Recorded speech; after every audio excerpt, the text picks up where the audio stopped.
बिस्मिल्लाहिर्रहमानिर्रहीम। बेटा यूट्यूब पे कि मेरी किसी वीडियो को सर्च करने के लिए आप अपनी क्लास लिखें, फिर एक्सरसाइज का नंबर लिखें यानी एक्सरसाइज और उसका नंबर आगे, फिर सर नदीम मुनव्वर लिखें। आपके सामने उस एक्सरसाइज के तमाम क्वेश्चन आ जाएंगे। फिर आपने उसकी जब वीडियो आ जाएगी सामने, उसके थंबनेल पे देखना है कि आपकी बुक की पिक्चर जिसके ऊपर बनी हुई है, जौन सा क्वेश्चन नंबर आपको चाहिए हो उसके ऊपर क्लिक करें और अपना वीडियो देखें। इसमें है फाइंड द स्क्वायर रूट। इसका स्क्वायर रूट फाइंड करना है, यानी कि जज़र कहते हैं ना, उर्दू में जज़र कहते हैं। जज़र मालूम करना है, स्क्वायर रूट मालूम करना है। पहले में भी स्क्वायर रूट ही मालूम करना था, इसमें भी स्क्वायर रूट था मालूम करना है, लेकिन इसमें है of the following bye division method. इसको डिवीजन मेथड से करना है। ये कंडीशन है कि अगर डिवीजन मेथड ही कहा गया हो तो उसी मेथड से ही उसका स्क्वायर रूट फाइंड करना होता है। अगर फैक्टराइजेशन मेथड से हो तो फिर उसी मेथड से करना ही ज़रूरी होता है। और अगर कुछ भी ना दिया हो, सिंपल क्वेश्चन में आ जाए पेपर में कि फाइंड द स्क्वायर रूट, तो फिर जौन सा मेथड भी आपको इजी लगे उसी से आप कर सकते हैं। तो आइए इनको सॉल्व करते हैं। तो square root by division method एक आसान ये मेथड होता है। मुझे जो फैक्टराइजेशन जो मेथड है ना, जो पुरानी उससे ये आसान लगता है। तो सबसे पहले जो भी नंबर है, ये हम वो वाले नंबर कर रहे हैं जिसमें डेसिमल इन नंबर्स के दरमियान में नहीं है। तो सबसे जो पहला स्टेप होता है ना बेटा, इसमें वो होता है इनके ना राइट से लेफ्ट की तरफ हमने पेयर बनाने होते हैं। एक पेयर, दूसरा पेयर, ठीक है ना, ये हो गया। अब इसका जो नेक्स्ट मेथड है वो ये होता है, अब हमने ऐसे नंबर के साथ यहाँ पे कोई नंबर आएगा, ये मैंने वैसे आपको समझाने के लिए बॉक्स लगाए हैं कि वही नंबर यहाँ पे आएगा, वही नंबर यहाँ पे आएगा। ये इसका रूल है कि जिस नंबर को मल्टीप्लाई करना वो नंबर वही हो, उसी को, चाहे 2 2 हो, चाहे 3 3 हो। ये सारा ऐसे चलते चलते ये कम से कम 9 तक चलता है। ये 9 9 हो, यानी दोनों तरफ सेम नंबर होना चाहिए। ये नहीं है कि एक तरफ कोई और नंबर हो, इस तरफ 4 कर दें, इस तरफ 3 कर दें, ऐसा नहीं। दोनों तरफ सेम नंबर होगा, एक जैसा नंबर होगा। तो 13 है, तो ऐसा कौन सा नंबर होगा कि जो हम सेम नंबर को मल्टीप्लाई करें और 13 से ज़्यादा ना हो। अब देखें, जैसे 3 को 3 से करते हैं तो 9 है, अगर 4 को 4 से करते हैं तो 16 है। तो 4 से 4 वाला ज़्यादा हो जाता है, इसलिए 4 से छोटा नंबर 3। ये बॉक्स मैंने सिर्फ आपको बेटा समझाने के लिए लिखा था, आप लोगों ने ये ऐसे बॉक्स नहीं बनाने। अब 13 से 9 माइनस किया तो 4 आ गया। अब स्क्वायर रूट में एक स्टेप में एक पेयर नीचे उतारना होता है। जैसे आम डिवीजन में तो एक स्टेप में एक डिजिट उतारते हैं ना, एक हिस्सा उतारते हैं, लेकिन स्क्वायर रूट में एक पेयर को उतारना होता है। अगला स्टेप, ऊपर जो भी नंबर है ना उसका डबल करके यहाँ लिख दें। 3 का डबल क्या होता है? 6। अब 6 को हमने ऐसे नंबर से मल्टीप्लाई करना है कि वो नंबर 6 के साथ भी लिखेंगे और उसी के साथ ही मल्टीप्लाई करना है, यानी कि दोनों नंबर सेम होने चाहिए। मिसाल के तौर पे अगर हम करते हैं 1 करते हैं तो यहाँ पे 1, अगर हम 2 करते हैं तो यहाँ पे भी 2, अगर हम 3 करते हैं तो यहाँ पे भी 3, यानी ये दोनों नंबर सेम होने चाहिए। ठीक हो गया। तो अब हमने देखना है कि ये लास्ट वाला हमारा जो लास्ट मगर नंबर है, इसके बाद तो आगे नंबर ही नहीं है। तो अब कौन से ऐसे नंबर हैं जिनको हम, यानी जिसका स्क्वायर में इस तरफ 9 आता हो। तो ये मैंने नंबर लिख भी दिए हैं। ये वाले नंबर आपको ना ज़बानी याद होना चाहिए, कम से कम इतने ज़रूर याद हों। वैसे तो 20 तक याद हो ना, 20 था, तो ये जो स्क्वायर रूट है ये बड़ा ही आसान हो जाता है। अब देखें, ये जैसे मैं बता रहा था कि ये लास्ट नंबर है, तो अब उसी नंबर को उसी नंबर से मल्टीप्लाई करना है और हमारा 9 भी आ जाए। तो किस किस से 9 आता है? एक तो 3 के टेबल में आता है, 3 को 3 से करें तो 9 आता है। दूसरा 7 को 7 से करें तो इस तरफ 9 आता है, यानी 49, 7 7 49, तो इस तरफ 9 आता है। तो अब अगर 3 से करते हैं तो 3 को जब करेंगे तो 3 तो जैसे 3 3 दा 9, 3 6 दा 18, हमें दूसरे नंबर से अंदाज़ा हो जाता है कि ये नंबर काफ़ी छोटा है इससे। ये 46 है, ये 18 है, काफ़ी छोटा नंबर है। तो हम ये 3 वाला नंबर नहीं होगा, बल्कि 7 वाला जो है ना, जो इससे बड़ा नंबर है, 7 7 दा 49 वाला, तो 7 से करेंगे। वो हमें ज़रा इससे भी अंदाज़ा कर लेना होता है कि 7 को जब 6 से मल्टीप्लाई करेंगे तो आ जाएगा 42 और कुछ कैरी प्लस करेंगे तो 46, इस तरह करके हो जाएगा। तो मल्टीप्लाई करने के लिए आप नंबर यहाँ पे भी लिख सकते हैं अपने ज़रा आसानी के लिए, ये गलत नहीं है। 7 7 दा 49, 4 कैरी, 7 6 दा 42 और 4 प्लस किए तो 46। और जिसके साथ मल्टीप्लाई हमने किया होता है ना उसको ऊपर भी हमने लिखना है। अब इनको ये नंबर इक्वल हो गए तो बाकी क्या बचा, रिमाइंडर क्या, 0। अब इसका क्या आ जाएगा, इसका स्क्वायर रूट इक्वल टू 37। तो ये बेटा इसका आंसर आ गया। अगर चेक करना हो तो 37 को 37 से मल्टीप्लाई करेंगे तो हमारा ये आंसर आना चाहिए। इसके बेटा नेक्स्ट पार्ट है जो इस क्वेश्चन का सेकंड पार्ट है, इसमें इसका स्क्वायर रूट फाइंड करना है बाय डिवीजन मेथड। तो डिवीजन मेथड में सबसे पहले इसको लिख के इसके पेयर बनाने होते हैं राइट साइड से, पहला पेयर दूसरा पेयर। अगर एंड पे एक ही डिजिट हो ना तो उसका अकेले को रहने देना है। वैसे होता ये है, असल में असूल ये होता है कि यहाँ पे जीरो लगा के ना वो पेयर पूरा कर लेते हैं, लेकिन मैं आपको बताया कि लेफ्ट साइड पे जीरो की वैल्यू नहीं होती, इसलिए वो जीरो पे लिखना ज़रूरी नहीं है। तो अब इसका उसी नंबर को उसी से मल्टीप्लाई करना है जो पहले वाले पेयर से नंबर उसका बड़ा ना हो। तो हमारे पास सारे नंबर ये मौजूद हैं, तो हमारा कौन सा नंबर उसको उसी से मल्टीप्लाई करें कि ये इससे बड़ा ना हो, तो ये 1 नहीं है। 1 को 1 से मल्टीप्लाई करें तो 1, यानी ये दोनों साइड के नंबर ना सेम होने चाहिए।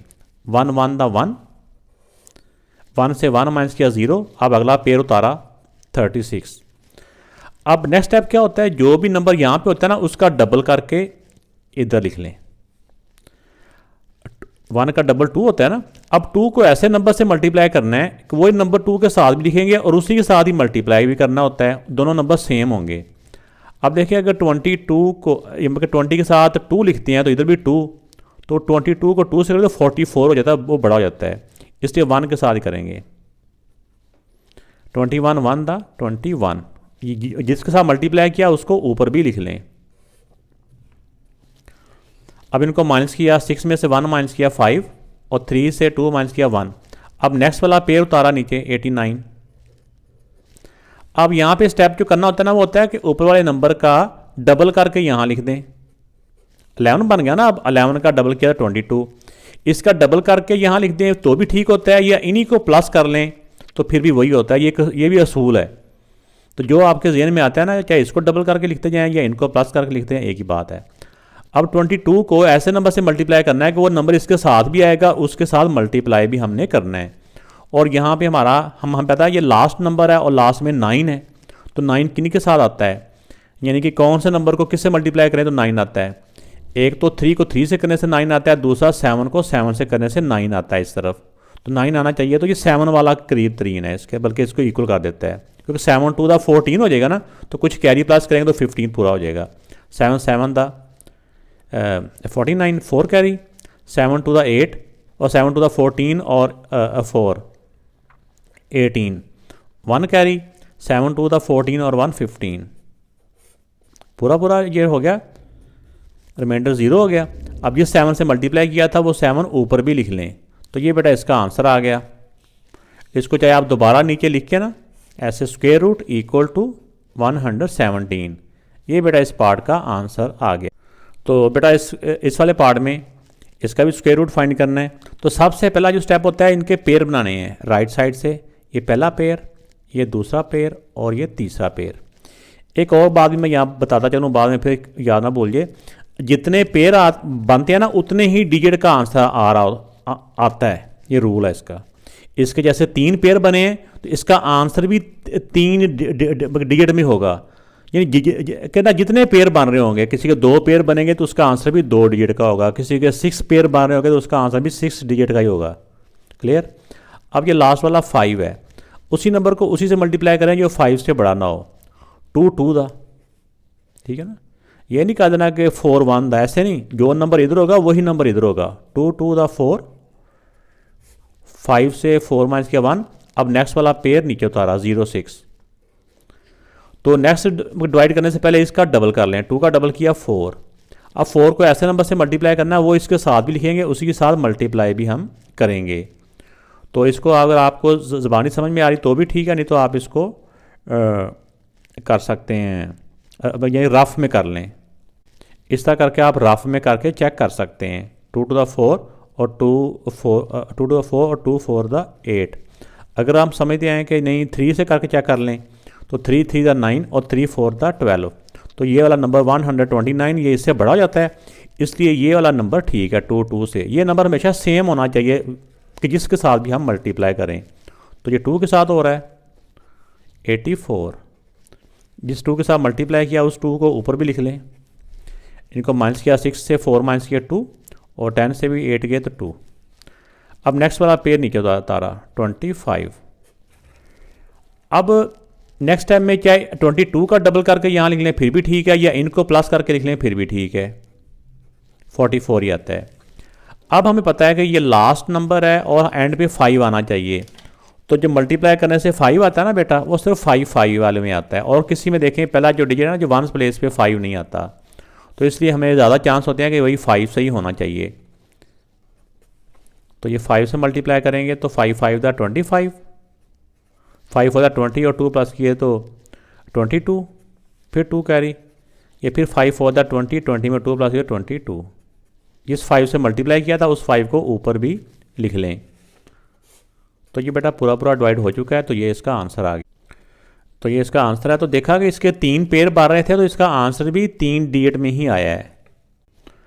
तो बेटा इसका नेक्स्ट पार्ट है, इस नंबर्स का स्क्वायर रूट फाइंड करना है बाय डिवीजन मेथड। तो सबसे पहले इसके पेयर बना लें। अगर पेयर हम लाइन ड्रा करके ना भी ना बनाएं, इसका एक और तरीका भी होता है, हम इनको वैसे ही थोड़ा फासला दे दें इस तरफ से ना, ऐसे करके। तो जब डिवाइड करें तो ऐसे करके पेयर ऐसे भी बना सकते हैं, तो ऐसे भी पेयर बना लें ऐसे करके, ठीक हो गया। ये दोनों तरीके बता रहा हूँ आपको। अब उसी नंबर को उसी से मल्टीप्लाई करें जो 10 से ज़्यादा ना हो। ये ऊपर 10 है, लाइन थोड़ी सी हट के लिखनी है आप लोगों ने। 3 3 दा 9, क्योंकि इसके बाद 4 4 दा 16 है, वो बड़ा हो जाता है। 10 से 9 माइनस किया 1। अब ये वाला पेयर नीचे उतारा। अब नेक्स्ट स्टेप क्या होगा, इस नंबर का डबल करके इधर लिख देना है 6। अब 6 को आपने ऐसे नंबर से मल्टीप्लाई करना है कि वो नंबर 6 के साथ भी लिखेंगे, उसी के साथ मल्टीप्लाई भी करेंगे। तो ये 2 से जाएगा, 2 2 दा 4 और 2 6 दा 12। अब इनमें से माइनस किया तो 6 आ गया, 2 से 2 0। जिस 2 से मल्टीप्लाई किया इसको भी ऊपर लिख देना है, इसको भूलना नहीं है। तो अब बेटा देखिए कि नेक्स्ट टाइम हमारा क्या है, एक तो ये पेयर नीचे उतार लें, और दूसरा स्टेप ये है कि इसका डबल करके इधर लिख दें या इनको प्लस करके इधर लिख लें।